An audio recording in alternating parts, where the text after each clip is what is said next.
So this whole biomass is sequestering carbon, is incorporating carbon from the atmosphere into the soil and into the biomass.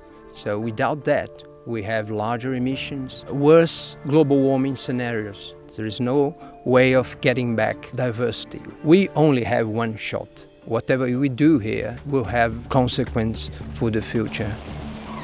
We're at risk of losing not just the lungs of the earth, but valuable biodiversity, livelihood options for local communities, watersheds, and the intrinsic value of these forests themselves that will never come back if we cut them all down. We have a very narrow window of opportunity here to make things right. Every day passes is one less day that we have to find a solution. I don't want to be the person that says, oh, I wish I'd done something about it. We need to change now.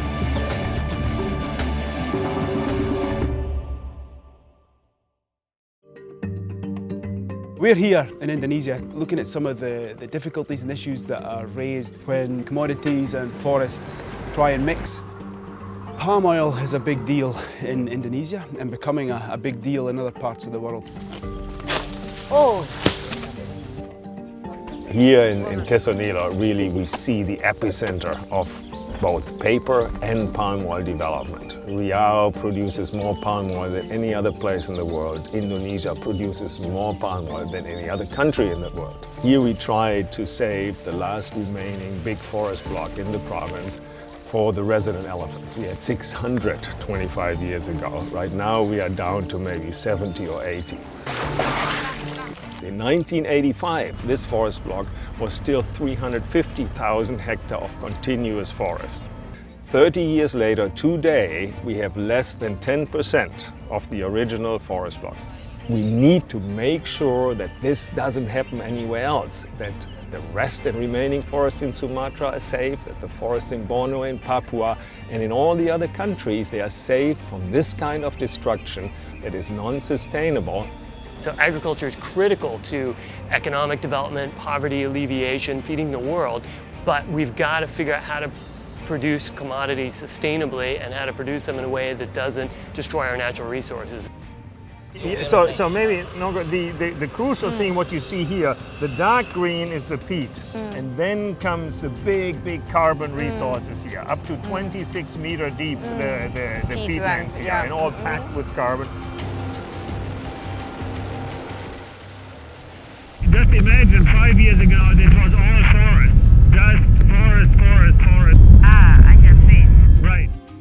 We flew over a national park who has been converted to oil palm.